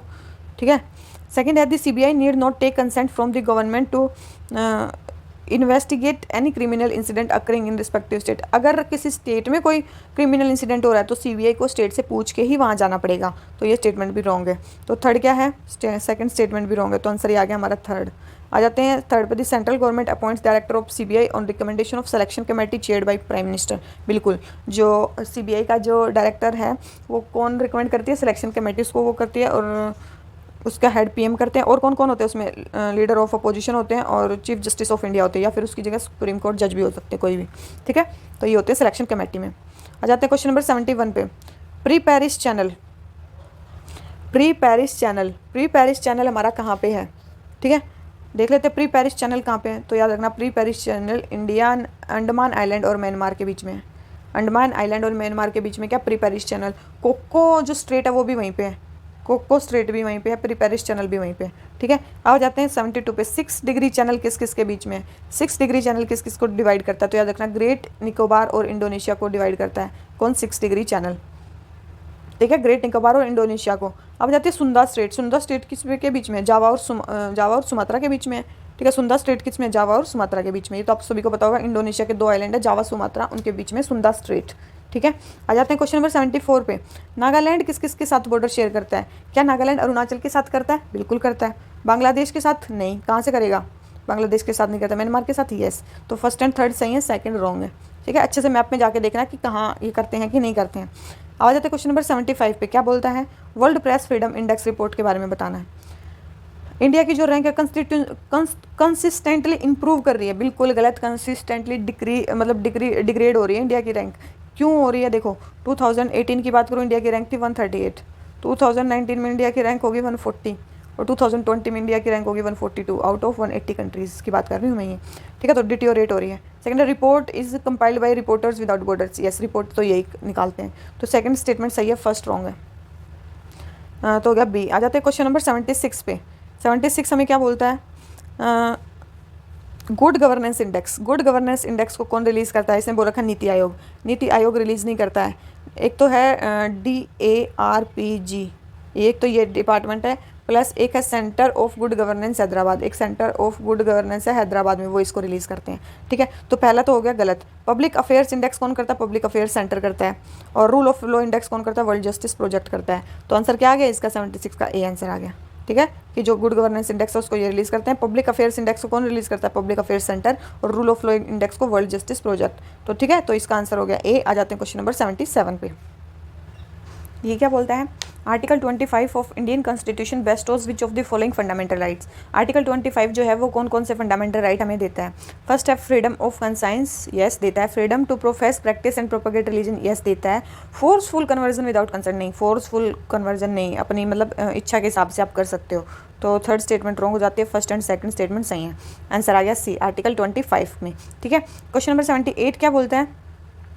क्वेश्चन नंबर 78 है producing the victims and suspect before the media along with disclosure of personal information of suspects to the media और display of their photographs in the newspaper और any digital platform can be said to. इसको क्या कहा जा सकता है? First है within the legal parameters of criminal investigation, essential for full disclosure of information for the public at large, और C है fulfilling the mandate of article 22 of Indian constitution. D देखो सबसे ज़्यादा सही जो ऑप्शन है वो है ये है वोलेशन ऑफ प्राइवेसी, रेपुटेशन और dignity of a citizen which is an integral part of article 21 of Indian constitution. Media जो ट्रायल्स है ना वो उनकी प्राइवेसी को वो करते हैं। ठीक है, हर जगह आप न्यूज़पेपर में छाप रहे हो, ये सब छाप रहे हो, और बाई चांस कोर्ट में वो बात गलत प्रूव हो जाती है तो वोलेशन हुआ, उसकी डिग्निटी खराब हुई, उसकी रेपुटेशन खराब हुई, उसके बाद प्राइवेसी के इशू। ठीक है, तो ये सारी चीज़ें उसमें आ जाती हैं। आ जाते हैं क्वेश्चन नंबर 79 पे। Government has recently given the organic certification to the kiwis of Ziro valley. Ziro valley कहाँ पे है? अरुणाचल प्रदेश में। कहाँ पे है जीरो वैली? अरुणाचल प्रदेश में। तो कीवीज को जो ऑर्गेनिक सर्टिफिकेट मिला वो कहाँ से मिला? तो अरुणाचल प्रदेश से मिला होगा। जब कीवीज जो जीरो वैली के उनको मिला तो जीरो वैली कहाँ पे है? अरुणाचल प्रदेश में, तो उन्हीं को मिला है। ठीक है, organic certificate lower Subansiri district में है ये। ठीक है, और क्या है कीवी के बारे में अगर और बात बताऊँ तो हमारी कंट्री का 50% कीवी प्रोडक्शन जो है वो जीरो वैली में होता है। हमारी कंट्री का जो 50% जो कीवी प्रोडक्शन है ना, 50% जो कीवी प्रोडक्शन है इंडिया का वो कहाँ पे होता है? जीरो वैली में होता है। उसके बाद चाइना को मतलब चाइना में इसको क्या कहा जाता है? मिरेकल फ्रूट भी कहा जाता है। क्या बोला जाता है? मिरेकल फ्रूट बोला जाता है। और क्या है ये? इसको हॉर्टिकल्चर वंडर ऑफ न्यूजीलैंड भी बोला जाता है। इसको कीवी को क्या बोला जाता है? Horticulture horticulture wonder of New Zealand. Horticulture wonder of New Zealand. New Zealand में इसको हॉर्टिकल्चर वंडर बोला जाता है। और मिरेकल फ्रूट कहाँ पे बोला जाता है? इसको चाइना में बोला जाता है। ठीक है, कीवी वाइन भी बनती है। उसके बाद ये चीज़ें हो गई हमारी। और जो ये ऑर्गेनिक सर्टिफिकेशन दिया गया है ये किसके अंडर दिया गया है? Mission of organic value chain development for north east region. क्या है ये? इसकी फुल फॉर्म लिख लेना, mission organic value chain development north east region. उसके अंदर इसको ऑर्गेनिक सर्टिफिकेट दिया गया है। क्या देखो अभी इसमें मणिपुर में देखो, मणिपुर में भी एक सामान को वो दिया गया है। किसके लिए? ब्लैक राइस के लिए। किसके लिए? ब्लैक राइस के लिए वो मतलब फेमस है। और अगर मैं मेघालय की बात करूँ, एक और है इसमें मेघालय। मेघालय जो है हमारा वो लाकाडोंग टर्मरिक के लिए फेमस है। किसके लिए फेमस है? लाकाडोंग टर्मरिक के लिए। ठीक है, ये लाकाडोंग टर्मरिक के लिए बहुत ज़्यादा फेमस है मेघालय। ठीक है, तो ये क्वेश्चन हो जाता है हमारा कंप्लीट। आ जाते हैं क्वेश्चन नंबर 80 पे। क्या बोलता है? Kapila programme 2 times I have done it already. ठीक है, अब तीसरी बार देख लेते हैं फिर से क्या करें। अगर आपको फुल फॉर्म पता है आप इस क्वेश्चन को कर लोगे। 2020 में मिनिस्ट्री ऑफ एजुकेशन के अंडर ये लॉन्च हुई है। कपिला की फुल फॉर्म है Kalam program for intellectual property literacy and awareness. क्या है? Kalam program for intellectual property literacy and awareness. ठीक है, तो क्या है ये? इंटेलेक्चुअल प्रॉपर्टी राइट्स के लिए है। तो ये है enhancing awareness about the intellectual property rights. ठीक है, जो करंट अफेयर्स देखते हैं उनको तो ये रटा गया होगा। आ जाते हैं 81 पे। 81 क्या? With reference to broadband penetration in India consider the following statements. हमें किसके बारे में बताना है? ब्रॉडबैंड पेनिट्रेशन के बारे में बताना है। ठीक है, ब्रॉडबैंड पेनिट्रेशन के बारे में। According to current definition of TRAI, broadband must be able to support minimum download speed of 1 Mbps। जो मिनिमम डाउनलोड स्पीड होनी चाहिए वो 1 Mbps। याद रखना, यूनिवर्सल जो ब्रॉडबैंड है उसमें जो मिनिमम डाउनलोड स्पीड होनी चाहिए 1 Mbps नहीं, वो होनी चाहिए 512 KB पर सेकेंड। 512 KB पर सेकेंड। ठीक है, 1 Mbps नहीं, कितनी होनी चाहिए? 512 KB पर सेकेंड। ठीक है, तो फर्स्ट स्टेटमेंट होगी रॉन्ग, सेकंड है national digital communication policy 2018 has set target of providing universal broadband connectivity at 50 Mbps to every citizen. Yes, ये स्टेटमेंट सही है कि नेशनल डिजिटल कम्युनिकेशन पॉलिसी का जो हमारा टारगेट है वो है 50 Mbps प्रोवाइड करना हर एक सिटीजन को। ठीक है, अगर हम इंटरनेट यूज़र्स की मार्केट के बारे में बात करें तो इंडिया जो है सेकेंड लार्जेस्ट मार्केट है, चाइना जो है सबसे बड़ी मार्केट है, उसके बाद इंडिया मार्केट है किसकी, इंटरनेट यूज़र मार्केट। ठीक है, इंटरनेट यूज़र मार्केट के बारे में बात करें। ठीक है, उसके बाद अगर एवरेज मोबाइल डाटा यूजेस की बात करें, एवरेज मोबाइल डाटा यूजेस की बात करें तो इंडिया में 8 GB पर मंथ पर सब्सक्राइबर अप्रोक्स यूज़ करते हैं। 8 GB पर मंथ पर सब्सक्राइबर, मतलब अप्रोक्स इतना 8 GB डाटा यूज़ करते हैं। इंटरनेट पेनिट्रेशन की बात करें तो इंडिया में 40% पेनिट्रेशन है। इंडिया में अप्रोक्स 40% पेनिट्रेशन है इंटरनेट का। किसका पेनिट्रेशन है? इंटरनेट का 40% पेनिट्रेशन। वही अगर हम यूएसए की बात करें तो 88% पेनिट्रेशन है, और चाइना की बात करें वहाँ पे अप्रोक्स 60% पेनिट्रेशन है। ठीक है, तो वहाँ पे इतना पेनिट्रेशन और इंडिया में अप्रोक्स केवल 40% ही पेनिट्रेशन अभी तक हुआ है। तो सेकंड स्टेटमेंट सही है, फर्स्ट स्टेटमेंट रॉन्ग है, तो जो इसका आंसर हो गया वो हो गया बी। ठीक है, आ जाते हैं क्वेश्चन नंबर 82 पे। क्वेश्चन नंबर 82 क्या बोलता है, हमें बताना पेटेंट, कॉपीराइट और इनको कौन कौन निकालता है। सबसे पहले है पेटेंट। देखो, पेटेंट के बारे में बोल रखा है ministry of commerce and industry. Yes, ये स्टेटमेंट तो सही है। याद रखना कॉपीराइट को भी यही निकालती है। और कोई आ जाए जीआई टैग वाला आ जाए, जीआई और ट्रेडमार्क, ठीक है, डिज़ाइंस, इन सबको कौन निकालता है? यही निकालती है। ठीक है, तो ये हो गया हमारा, पेटेंट को भी यही निकालती है यही। तो ये इसका जो दे रखा है कॉपीराइट को मिनिस्ट्री ऑफ एचआरडी, नहीं, सेकंड गलत है। अगर सेकंड गलत है तो हमारा डायरेक्ट आंसर आ जाता है कि आपको ये भी पता है ना, patent, copyright, design, GI tag, इन सबको कौन निकालती है? Ministry of commerce and industry. तो भी आप इस क्वेश्चन को सही कर दोगे, क्योंकि इसमें से आप ये क्वेश्चन, ये जो है ये हटा दोगे। कॉपीराइट को कौन निकाल रहा है? मैं ये नहीं निकाल रहा, कॉपीराइट को ये नहीं निकाल रहा। ठीक है, इसको कौन निकाल रहा है? कॉपीराइट को ministry of commerce and industries. Third है protection of plant varieties and farmer rights act. ये जो है ये इसको कौन निकाल रहा है? तो इसको मिनिस्ट्री ऑफ साइंस टेक नहीं निकाल रहा, इसको निकाल रहा है ministry of agriculture and farmer welfare. Ministry of agriculture and farmer welfare इसको निकाल रही है। ठीक है, तो सेकंड थर्ड स्टेटमेंट रॉन्ग होगी, केवल वन ही स्टेटमेंट करेक्ट है। मिनिस्ट्री ऑफ, देखो एक होती है सेमीकंडक्टर से रिलेटेड जो होते हैं ना, semiconductor and integrated circuit layout design act 2000, वो सेमीकंडक्टर में कौन देता है? वो देता है MEIT, ministry of electronics and technology. ठीक है, वो इसको निकालती है। आ जाते हैं क्वेश्चन नंबर 83 पे। वायबिलिटी गैप फंडिंग के बारे में मैं बताना है। ये क्वेश्चन भी मैं पहले करवा चुकी हूँ, वायबिलिटी गैप फंडिंग, किसमें? ज्योग्राफी वाले क्वेश्चंस में। First the scheme aims at providing financial support to PPP project which are economically justified and financially viable. देखो, वायबिलिटी गैप फंडिंग में क्या होता है? वायबिलिटी गैप फंडिंग मतलब गैप, मतलब मान लो कोई इन्वेस्टर है PPP मॉडल पे, वो कोई मतलब बिल्डर है, मान लो वो PPP मॉडल पे कुछ कोई हाईवे बना रहा है, और वो हाईवे बहुत ज़्यादा इंपॉर्टेंट है। ठीक है, मतलब और उसने क्या बोला, ठीक है, मान लो उस पर 1000 रुपये लग रहे थे, उसने बोला ठीक है मैं 800 रुपये में इसको बना दूंगा। ये क्या होगा? ये इकोनॉमिकली जस्टिफाइड है, मतलब इसने पैसे ठीक मांगे हैं, इसने पैसे ज़्यादा नहीं मांगे, ये इकोनॉमिकली जस्टिफाइड है। लेकिन बाई चांस क्या होता है, आधा बनाने के बाद इसको मान लो 200 रुपये की कमी रह जाती है, मतलब ये एज ए डिनोट कर रही हूँ मैं, 200 रुपये की कमी रह जाती है, तो गवर्नमेंट क्या करती है, उसको ये 200 रुपये दे देती है, क्योंकि यहाँ पे क्या होगा, वो फाइनेंशियली इनवाइबल हो गया। फाइनेंशियली क्या हो गया? वो इनवाइबल हो गया, मतलब फाइनेंस नहीं बचे उसके पास। इकोनॉमिकली तो वाइबल है वो प्रोजेक्ट, इकोनॉमिकली तो जस्टिफाइड है, उसने पैसे तो ठीक मांगे थे, लेकिन वो पैसे अब उसके पास खत्म हो गए हैं। ठीक है, तो तब गवर्नमेंट जो है वो वाइबिलिटी गैप फंडिंग करती है। तो देखो, इकोनॉमिकली तो जस्टिफाइड होना चाहिए, लेकिन फाइनेंशियली इनवाइबल होना चाहिए। तो फर्स्ट स्टेटमेंट जो हो जाती है वो हो जाती है हमारी wrong. First statement wrong, second देख लेते हैं। The amount of financial support to physical and social infrastructure project is limited to 30%। याद रखना, normally government total project cost का कितना देती है? 20% देती है। वायबिलिटी गैप फंडिंग में कितना देती है? 20% देती है। लेकिन अगर कोई सोशल इंफ्रा बना रहा है, मान लो आप हॉस्पिटल बना रहे हो, स्कूल बना रहे हो, अगर सोशल इंफ्रा बना रहे हो तो 30% तक आपको टोटल प्रोजेक्ट को उसका 30% तक आपको और दे देंगे। ठीक है, 30% तक दे देंगे। तो फिजिकल इंफ्रास्ट्रक्चर में नहीं, सोशल इंफ्रास्ट्रक्चर में आपको 30% तक दिया जा सकता है। तो दोनों ही स्टेटमेंट रॉन्ग होगी, तो आंसर क्या आ गया? डी। ठीक है, आ गया समझ में। आ जाते हैं क्वेश्चन नंबर 84 पे। क्या बोलता है? Which among the following are likely to be associated with full rupee convertibility. ये क्वेश्चन भी मैं बड़े अच्छे से करवा चुकी हूँ। कैपिटल अकाउंट ट्रांजैक्शन, अगर फुल रूपी कन्वर्टेबिलिटी हो जाती है कैपिटल अकाउंट ट्रांजैक्शन पे, तो क्या होएगा? ठीक है, फर्स्ट है easier access to foreign capital. Foreign capital हमें जल्दी मिल जाएगी, बिल्कुल, ये तो स्टेटमेंट सही है। तो जो सेकंड ऑप्शन है वो क्या है कि लोअर एक्सचेंज रेट वोलेटिलिटी, इसने लिख रखा है। लोअर एक्सचेंज रेट वोलेटिलिटी क्या है कि मतलब एक्सचेंज रेट, देखो अगर फुल कैपिटल अकाउंट कन्वर्टेबिलिटी कर देते हैं ना, तो जो एक्सचेंज रेट की वोलेटिलिटी होती है वो ज़्यादा हो जाती है, वो क्या हो जाती है, ज़्यादा हो जाती है। एक्सचेंज रेट की जो वॉलेटिलिटी होती है वो क्या हो जाती है, ज़्यादा हो जाती है अगर हम फुल कैपिटल अकाउंट कन्वर्टेबिलिटी कर देते हैं, ठीक है। थर्ड है आउटफ्लो ऑफ डोमेस्टिक सेविंग, अगर हमारी डोमेस्टिक सेविंग का आउटफ्लो होएगा क्योंकि फुल कैपिटल अकाउंट कन्वर्टेबिलिटी है तो ज़्यादातर हमारा पैसा जो प्रॉफिट का वो बाहर ही जाएगा। इंटरनेशनलाइजेशन ऑफ रुपीज़, यस ये भी हो जाएगा, तो सेकंड नहीं होएगा, फर्स्ट थर्ड एंड फोर्थ तीन हो जाएंगे, ठीक है। तो ये नहीं होएगा। लोअर एक्सचेंज रेट वॉलेटिलिटी नहीं होएगी, ज़्यादा वोलेटाइल हो जाएगा जो रुपया, ठीक है। तो इसका जो आंसर हो गया वो हो गया डी। आ जाते हैं क्वेश्चन नंबर 85 पे। बोलर एक्सेप्शन किसके टर्म में हमें सुनाई देता है? बोलर एक्सेप्शन याद रखना है किसमें, exemption from patent protection under trips agreement. Patent protection से हमें क्या मिल जाता है, एग्जाम्पशन मिल जाता है ट्रिप्स एग्रीमेंट के अंदर, उसको बोलते हैं बोलर एक्सेप्शन। उसको क्या बोलते हैं, बोलर एक्सेप्शन, याद रखना इस चीज़ को। आ जाते हैं क्वेश्चन नंबर 86 पे। क्वेश्चन नंबर 86 हमें क्या बोलता है, बोल रहा है एंटी प्रॉफिटरिंग फ्रेमवर्क के बारे में हमें बताना है।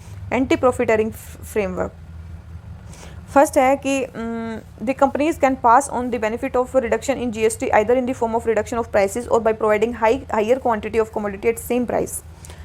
जो कंपनीज हैं वो पास कर सकती हैं बेनिफिट को, reduction in GST either in the form, देखो केवल और केवल जो कंपनीज है ना वो प्राइस को रिड्यूस करके ही जीएसटी के बेनिफिट को मतलब पास ऑन कर सकती हैं, ठीक है। वैसे नहीं कर सकती, वैसे वो प्रॉफिटरिंग के अंदर आ जाएगा, ठीक है। तो फर्स्ट स्टेटमेंट होगी रॉन्ग। सेकंड है national anti profiteering authority can cancel the registration of defaulting firm under, yes ये स्टेटमेंट सही है कि वो उसका कैंसिल भी कर सकती है लाइसेंस, तो सेकंड सही है, फर्स्ट गलत है। और ये कब आई थी नेशनल एंटी प्रॉफिटरिंग, ये जो अथॉरिटी थी ये 2017 में बनी थी, ठीक है। तो और क्या है, किसके अंडर आई थी, कौन से एक्ट के अंदर, जीएसटी एक्ट 2017 के अंदर आई थी, सीजीएसटी एक्ट के अंदर। कौन इसको हेड करता है, इसको हेड कौन करता है, इसको हेड करता है secretary of government of India. Secretary highest post पे होना चाहिए, secretary of government of India इसको हेड करता है। उसके बाद इसकी प्रिंसिपल सीट कहाँ, न्यू दिल्ली में है इसकी प्रिंसिपल सीट। उसके बाद ये जो टेन्योर होता है इनका कितना होता है, इसमें जो मेंबर्स होते हैं उसका वो होता है 2 ईयर्स। कितना होता है, 2 ईयर्स। एक सेक्रेटरी होता है प्लस 4 टेक्निकल मेंबर्स होते हैं और इनका जो पीरियड होता है वो होता है 2 ईयर्स, ठीक है। ये होगी एंटी प्रॉफिटरिंग अथॉरिटी के बारे में। आ जाते हैं क्वेश्चन नंबर 87 पे। विच among the following financial asset account for the highest share of house hold saving in India. कहाँ पे जो इंडिया के हाउस होल्ड सेविंग है सबसे ज़्यादा कहाँ पे हैं, तो सबसे ज़्यादा कहाँ पे इंडिया की हाउस होल्ड कमर्शियल बैंक्स में पैसे रखे हुए हैं, सबसे ज़्यादा सेविंग जो हाउस होल्ड की कहाँ पे, बैंकों में। आ जाते हैं क्वेश्चन नंबर 88 पे। क्वेश्चन नंबर 88 क्या बोलता है, सबसे पहले है कि कौन सी स्टेटमेंट इनकरेक्ट पूछे, गलत कौन सी है। सबसे पहले करमानासा रिवर ट्रिब्यूटरी सोन रिवर की, याद रखना करमानासा रिवर जो ट्रिब्यूटरी है वो गंगा रिवर की ट्रिब्यूटरी है, किसके रिवर की ट्रिब्यूटरी है, गंगा रिवर की ट्रिब्यूटरी है। दूसरे शिप्रा रिवर किसकी, नर्मदा की, बोल के शिप्रा रिवर नर्मदा की नहीं, किसकी, चंबल रिवर की ट्रिब्यूटरी है। शिप्रा किसके, चंबल रिवर की ट्रिब्यूटरी है। फिर आ जाते हैं बेलन रिवर, इसमें बोल रखा गंगा रिवर की ट्रिब्यूटरी, बेलन गंगा की नहीं, कौन सी रिवर की ट्रिब्यूटरी, टॉन्स रिवर की ट्रिब्यूटरी है, कौन सी रिवर की, ट्रॉन्स रिवर की। तो तीनों ही स्टेटमेंट गलत है, तो इनकरेक्ट कौन सी है, तीनों, फर्स्ट सेकंड एंड थर्ड। आ जाते हैं क्वेश्चन नंबर 89 पे। फूड कोएलिशन के बारे में बताना है, इसके बारे में बताना है, फूड कोएलिशन के बारे में बताना है। It is an initiative of food and agriculture organisation, ये जो है ये इनिशिएटिव है फूड एंड एग्रीकल्चर ऑर्गेनाइजेशन का, बिल्कुल सही। सेकंड है it is an intergovernmental organisation, याद रखना कोई इंटर गवर्नमेंटल ऑर्गेनाइजेशन नहीं है, ये वॉलंटरी मतलब अलायंस है, कोई भी इसमें ज्वाइन कर सकता है, तो सेकंड हो गया गलत, सेकंड हो गया गलत, फर्स्ट है सही, तो आंसर डायरेक्ट ही आ गया हमारा, तो कुछ करना ही नहीं है, ठीक है। थर्ड है it is an organisation which will mobilise the resources which will help the countries to attain all SDGs, देखो ऑल SDG नहीं, SDG 1 और SDG 2 इनको अचीव करने में हेल्प करेगी, सबको नहीं करेगी, जीरो हंगर, नो पॉवर्टी और जीरो हंगर को वो करने में हेल्प करेगी। तो सेकंड एंड थर्ड जो है हमारे रॉन्ग है, फर्स्ट स्टेटमेंट हमारी करेक्ट है। ये कब बनी है, मतलब फूड कोएलिशन बनी कब है, 2020 में, कोविड के टाइम पे बनाई है, सबके लिए ओपन है, मतलब इनका कॉमन विजन है। कहाँ पे प्रपोज की गई थी, इटली में प्रपोज की गई थी, प्रपोज्ड और मेनली SDG को अचीव करना कब तक, 2030 तक, ठीक है। क्या है, किसने ये वो फूड कोएलिशन किसने किया, भाई यूएन ने इसको लॉन्च किया है, ठीक है। और अगर हम ये क्यों लॉन्च किया, क्योंकि हंगर में इंडिया मतलब बहुत नीचे, मतलब इंडिया क्या वर्ल्ड में ही मतलब हंगर बहुत ज़्यादा बढ़ रहा है। अगर हम इंडिया की बात करें, मतलब हंगर इंडेक्स में तो इंडिया के कितनी है, वर्ल्ड हंगर इंडेक्स में 107 194 रैंक है, हंगर इंडेक्स में इंडिया के कितने, 94th रैंक है।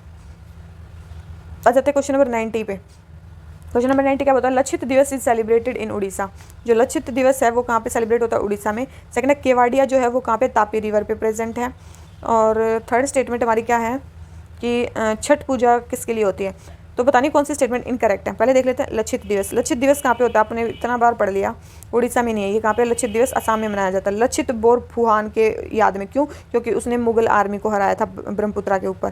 क्यों, क्योंकि लक्षित दिवस क्यों, क्योंकि लक्षित ने क्या किया था, मुगल आर्मी को हराया था, कौन से ईयर में, 1671 में। कौन सा युद्ध था, वो था battle of Saraighat, battle of Sarai Ghat का वो था बैटल, उसमें लक्षित बोरपुपा ने मुगल आर्मी को हराया था। तो पहली स्टेटमेंट होगी रॉन्ग। सेकंड क्या है, Kevadia is a place located on Tapi river. Kevadia कहाँ पे है, गुजरात में है। किस पे है, नर्मदा रिवर पे, तापी रिवर पे नहीं है। कौन सी है, नर्मदा। कौन सी है, नर्मदा रिवर। पहली दोनों स्टेटमेंट रॉन्ग हो गई हैं।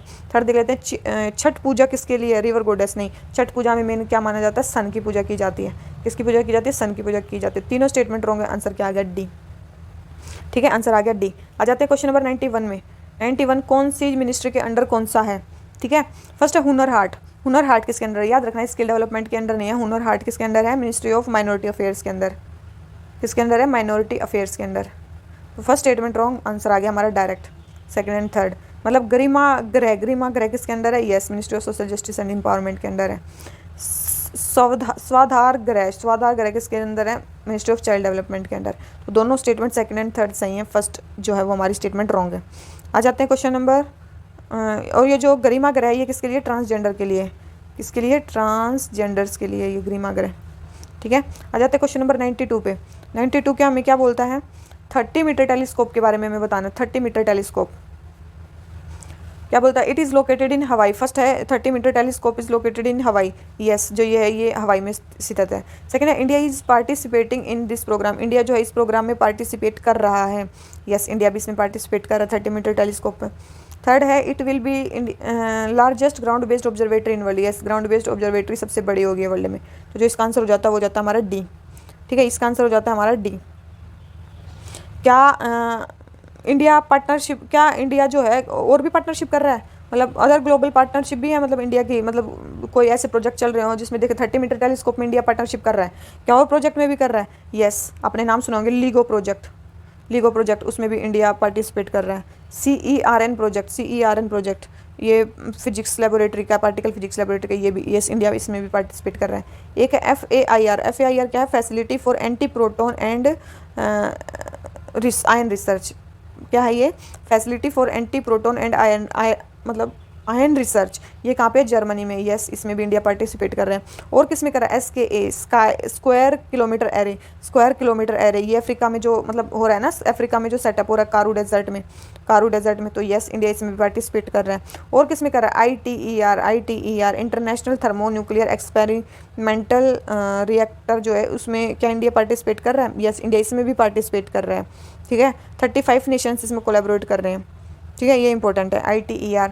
ठीक है, थर्मो न्यूक्लियर, ये अभी जो ITER प्रोजेक्ट है ना, इसमें 35 नेशन, अभी बताया मैंने, इसमें क्या 35 नेशन कोलैबोरेट कर रहे हैं, जिसमें इंडिया भी पार्टिसिपेट कर रहे हैं। ठीक है, और कौन कौन से मतलब शुरू किया गया था, किसने ITER में, जैसे कि चाइना हो गया, इंडिया हो गया, दोनों ही है, US हो गया, EU हो गया, साउथ कोरिया हो गया और रशिया हो गया, ये सारे ही हैं इसमें। ठीक है, उसके बाद अगर मैं बात करूँ ना कि देखो इसमें है ना ITER में क्या है, हमें थर्मो न्यूक्लियर वो चीज़ बनानी है, मतलब फ्यूज़न प्रोजेक्ट के लिए, मेनली फ्यूज़न प्रोजेक्ट के लिए। तो अलग अलग कंट्री में ना अलग अलग फ्यूज़न प्रोजेक्ट चल रहे हैं, जो कि आर्टिफिशियल सन बनाने की कोशिश कर रहे हैं, मतलब सन में जितना टेम्परेचर उसको अचीव करने की कोशिश कर रहे हैं अलग अलग कंट्री में। तो अगर बहुत सारे प्रोजेक्ट्स में कौन से चल रहे हैं, बहुत सारे प्रोजेक्ट्स में कौन से चल रहे हैं, तो एक आ जाता है K-STAR। ये K-STAR किसका है, कोरिया का है। K-STAR किसका है, कोरिया का। अभी इसने 20 सेकंड तक मतलब बहुत ज़्यादा, मतलब 100 मिलियन डिग्री सेल्सियस टेम्परेचर पे 20 सेकंड तक रह के इसने वर्ल्ड रिकॉर्ड बनाया है। ठीक है, वर्ल्ड रिकॉर्ड बनाया है इसने। तो ये है K-STAR किसका है, कोरिया का। ये टोकामाक, मतलब ठीक है, ये tokamak advanced research Korean superconducting जो होती है ना, वो वाली। उसके बाद है ये, तो हमारा कोरिया का होगा। चाइना में भी कोई चल रहा है, यस, उसका नाम है EAST, EAST experimental advanced superconducting tokamak. ये कहाँ का है, चाइना का, ये भी फंक्शनल है। ठीक है, तो टोकामाक जो है वो किसी एक कंट्री का नहीं है, वो कई सारी कंट्रीज़ में चल रहा है, जैसे कि कोरिया का तो अभी न्यूज़ में आया था, चाइना का पहले ही चल रहा है। ठीक है, तो हमारा जो ज्योग्राफी में एक 97 क्वेश्चन आया था, ठीक है, तो उसमें था 95 क्वेश्चन आया था, कि उसमें था कि टोकामाक कहाँ का है, कोरिया का है। तो उसमें बोल रखा था सेकंड स्टेटमेंट में कि जो चाइना है केवल वहीं पे वहाँ पे एक्सपेरिमेंट हो रहा है इसका, नहीं, केवल चाइना में एक्सपेरिमेंट नहीं हो रहा, साउथ कोरिया में भी इसका एक्सपेरिमेंट हो रहा है। तो ये स्टेटमेंट है उसकी। 95 क्वेश्चन में बहुत सारे लोगों को डाउट्स था। ठीक है, तो अभी उसका ये है कि चाइना में भी प्रोजेक्ट चल रहा है टोकामाक का, कोरिया में भी चल रहा है, और ये सारी कंट्रीज तो ITER प्रोजेक्ट के अंडर है ही, इंडिया वाला भी। ठीक है, तो ये उसका आंसर है। अभी उसका जो आंसर है वो मैंने क्लियर करवा दिया आपको। ठीक है, तो हमारा जो 92 क्वेश्चन है वो जाता है कंप्लीट। आ जाते हैं क्वेश्चन नंबर 93 पे। फूड सिस्टम 2030 के बारे में बात करनी है। Food system, it is a fund established by FAO for the transformation of food system. ये जो है इस ये FAO का, देखो याद रखना ये FAO का नहीं है, ये वर्ल्ड बैंक ग्रुप का है। वर्ल्ड बैंक ग्रुप का ये एक प्रोजेक्ट है, अम्ब्रेला ट्रस्ट फंड है, मतलब एक टाइप का ट्रस्ट ही है, ठीक है। तो फर्स्ट स्टेटमेंट होगी wrong. Second, it will provide funds to pilot innovative stage approaches, बिल्कुल ये जो है ये प्रोवाइड करता है फंड किसके लिए, इनोवेटिव उसके लिए, स्टेजेस के लिए, ये स्टेटमेंट सही है, ठीक है। तो वही है कि ये मेनली फंड प्रोवाइड करता है और मेनली सस्टेनेबल फूड सिस्टम को मतलब डेवलप करने की कोशिश करता है ये, ठीक है। बस यही है, तो सेकंड सही है, इसका फर्स्ट जो हमारा गलत है, ठीक है। और ये क्यों आया, क्योंकि हंगर अभी बहुत ज़्यादा बढ़ रहा है, हेल्दी डाइट अनअफोर्डेबल हो रही है लोगों के लिए। और अगर मैं बात करूँ ना कि 30% जो इंडिया में फूड, मतलब इंडिया में क्या वर्ल्ड में जो फूड प्रोड्यूस होता है वो लॉस्ट हो जाता है या वेस्ट हो जाता है, ठीक है। और ग्लोबल जो फूड सिस्टम है, अभी जो भी ग्लोबल फूड सिस्टम है वो जो चल रहा है वो क्या है, अनसस्टेनेबल है। और हमें इसमें क्या बनाना है, उसको सस्टेनेबल बनाना है, ठीक है। और क्या है, सिंस 1970 से क्या है 60% बायोडाइवर्सिटी लॉस हो चुका है, ठीक है। तो हो गया आंसर बी। आ जाते हैं क्वेश्चन नंबर 94 पे। प्रधानमंत्री भारतीय जन औषधि परियोजना, प्रधानमंत्री बीजेपी स्कीम, ये क्वेश्चन मैं शायद पहले ही लेक्चर में ये क्वेश्चन करवा चुकी, पहले लेक्चर में पहला क्वेश्चन, ठीक है। सितंबर के शायद तब करंट अफेयर, अगस्त के तब करंट शायद सितंबर के करंट अफेयर्स तब करवा रही थी, तब मैंने पहले क्वेश्चन में ही एक क्वेश्चन करवाया हुआ है, प्रधानमंत्री बीजेपी, ठीक है। क्या है इसका आंसर, तो it seeks to provide quality generic medicine at affordable prices through special cost centres, बिल्कुल। सेकंड है, this scheme is implemented by bureau of pharma, बिल्कुल ये भी PPI, ये मैंने बताया था उस टाइम पे, ये इसको इंप्लीमेंट करती है, तो इसका आंसर हो गया सी। आ जाते हैं क्वेश्चन नंबर 95 पे। टाइम यूज सर्वे के बारे में हमें बताना है, टाइम यूज सर्वे के बारे में। फर्स्ट है, time use survey measures the participation of man and women in paid and unpaid activity, बिल्कुल चाहे पेड हो चाहे अनपेड हो, दोनों में। ये सर्वे कौन कंडक्ट करवाता है, NSO MOSPI के अंदर, बिल्कुल ये भी स्टेटमेंट सही है, दोनों स्टेटमेंट सही है, तो इसका आंसर क्या आ गया, सी, ठीक है। इसका आंसर क्या आ गया, सी। आ जाते हैं क्वेश्चन नंबर 96 पे।